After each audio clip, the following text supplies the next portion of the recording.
Hola a todos, mi nombre es Ernesto Hernández y a continuación voy a hacer la explicación del efecto Compton. El efecto Compton es un fenómeno que ocurre cuando el fotón, como los rayos X o gamma, interactúa con un electrón de una de las capas más externas de un átomo. En este proceso el fotón choca contra el electrón, lo que provoca que el fotón sea dispersado, es decir, cambia la dirección y pierde parte de su energía. Esta energía perdida se transfiere al electrón, lo que hace que el electrón sea expulsado del átomo ionizando. Este efecto es común con radiaciones ionizantes que tienen energías moderadamente altas, como los rayos X. El rango diagnóstico es aproximadamente entre 20 y 130 keV. Sin embargo, a medida que la energía del fotón aumenta, la probabilidad de que ocurra el efecto Compton disminuye. Eso significa que el efecto es más probable en energías bajas o medias y menos frecuente en energías extremadamente altas. El resultado del efecto Compton es que el fotón, después de ser dispersado, tiene menos energía que antes, lo que reduce su capacidad de penetrar en la materia. Este fenómeno es importante en aplicaciones de diagnóstico por imagen, como las radiografías, donde el efecto Compton contribuye a la creación de ruido en la imagen. Este ruido puede dificultar la interpretación de detalles de los tejidos, pero al mismo tiempo es un componente inevitable en la absorción de energía por el cuerpo. El efecto Compton es una interacción entre el fotón y una elección de la capa externa del átomo, donde el fotón es dispersado y pierde la energía, mientras que el electrón es liberado del átomo ionizado. Este proceso es crucial para entender cómo los rayos X y gamma interactúan con la materia y tiene aplicaciones importantes en la medicina, especialmente en la radiología. Muchísimas gracias. Cordial saludo, mi nombre es Karen Bedoya y a continuación voy a seguir explicando la actividad 1 sobre magnitudes y unidades dosímetras.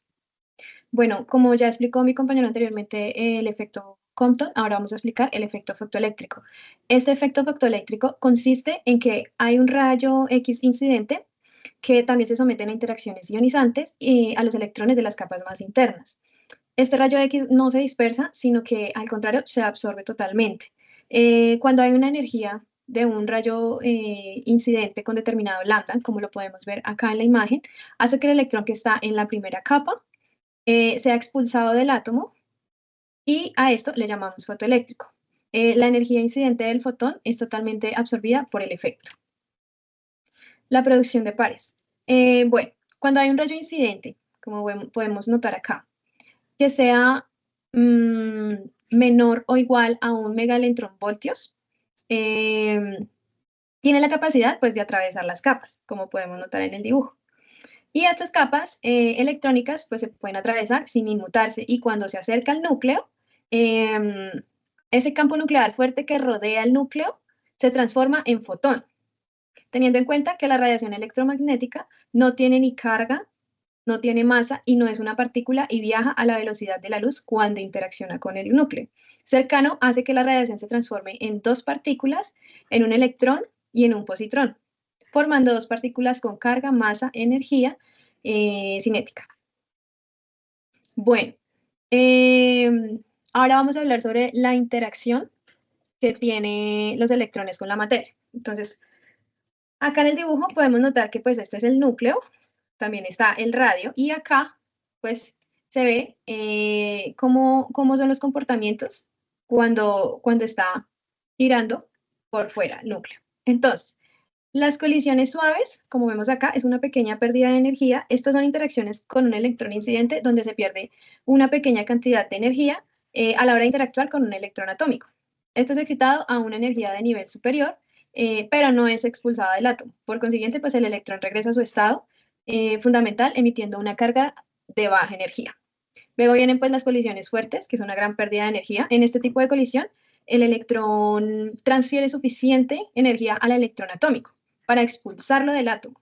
La creación de este par pues genera una carga positiva en el lugar donde está el electrón y estos iones pueden recombinarse con electrones libres emitiendo fotones de mayor energía. Y finalmente se tiene pues la dispersión elástica o radiación de frenado y esto es que cuando se acerca un núcleo al núcleo de un átomo, pues experimenta una aceleración debido a la fuerza de atracción electromagnética que esta energía del fotón emite. Es igual a la energía de pérdida por electrón en el proceso de frenado. Bueno, Finalmente nos pide que expliquemos el efecto fotoeléctrico y el efecto Compton en una radiografía, entonces de tórax. Entonces, como podemos ver acá, en esta radiografía, pues hay una escala de medios de grises, en donde pues podemos apreciar primero las estructuras óseas y también las otras estructuras de los órganos, como son los pulmones y el corazón. En este caso, pues el efecto Compton es el que hace efecto con la menor densidad, es decir, a los pulmones, que están llenos de aire. Esto es lo que permite el paso de los fotones y que se pueda ver más oscuras, es decir, radiolúcidas. Y en cuanto al efecto fotoeléctrico, es el que tiene las estructuras pues con mayor densidad, lo que nos hace apreciar la parte de los huesos. Esto es lo que hace el efecto de radiopacas. Entonces, acá como podemos ver, digamos que se debe mantener un medio para poder tener una buena imagen. ¿Listo? Es todo. Gracias. Un saludo para todos, mi nombre es Michael Forero, soy estudiante del curso de Radiobiología y Radioprotección, desarrollando la fase 3, unidad 2, magnitudes y unidades dosimétricas. Hablemos de magnitud. Se refiere a una cantidad física que se puede medir y que está relacionada con la interacción de la radiación con la materia, generalmente el cuerpo humano. Estas magnitudes son esenciales para describir los efectos de la radiación, tanto en términos de su producción como en su impacto biológico y su medición. Exposición es una magnitud que mide la cantidad de carga eléctrica generada por la radiación ionizante en el aire por unidad de masa de aire. Su característica principal mide la ionización del aire, principalmente utilizada por radiaciones X y gamma en el aire. Su símbolo es una X mayúscula y la unidad utilizada por el Sistema Internacional la encontramos acá a la derecha. La tasa de exposición también es una magnitud que mide la variación de la exposición en el tiempo. Se caracteriza por indicar la rapidez con la que cambia la exposición en un punto determinado. También tenemos su símbolo a la izquierda y a la derecha la unidad utilizada por el Sistema Internacional. Hablando de dosis absorbida, que también es una magnitud, sirve para medir la energía absorbida por unidad de masa de un material. Su característica, medir la energía depositada en un material independientemente del tipo de radiación. Se simboliza con una D mayúscula y su unidad la encontramos acá a la derecha. La dosis equivalente es una magnitud que expresa el efecto biológico de la radiación ionizante, considerado como dosis absorbida y tipo de radiación. Su característica principal relaciona las dosis absorbidas con el daño biológico producido. Su símbolo a la izquierda, la unidad del Sistema Internacional a la derecha.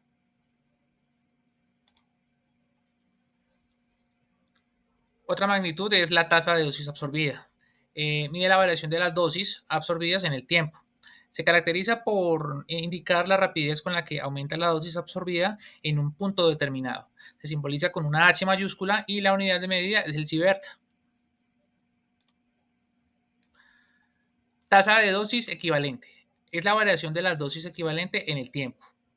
Se caracteriza por indicar la rapidez con la que aumenta la dosis equivalente en un punto determinado. Su símbolo a la izquierda, su unidad de medida la tenemos a la derecha. Dosis efectiva es la magnitud que expresa el riesgo de efectos estocásticos en todo el organismo, considerando la dosis equivalente en diferentes tejidos y órganos. Se caracteriza por permitir evaluar el riesgo global para la salud asociado a una exposición a la radiación. Tasa de dosis efectiva. Su definición es la variación de la dosis efectiva en el tiempo. Su característica principal, indicar la rapidez con la que aumenta el riesgo de efectos estocásticos en todo el organismo. Su símbolo, a la izquierda, tenemos la unidad utilizada por el Sistema Internacional a la derecha. Espero haya sido de su agrado. Muchas gracias. Hola, mi nombre es Lince Yorlay Parra Leal, soy del curso de Radiobiología y Radioprotección. Voy a desarrollar la actividad número 5. En la actividad número 5, en el primer punto, dice que mencione y explique los tipos de exposición de acuerdo con lo revisado en la resolución 181434 del Ministerio de Minas y Energía. Y dice que explique la definición y las características para la zona controlada y zona supervisada. Entonces,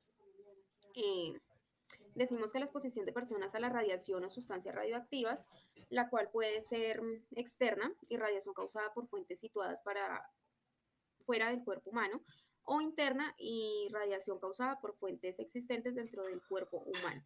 La exposición puede clasificarse en normal o potencial, ocupacional, médica o del público, así como en situaciones de intervención o en exposición de emergencia o crónica.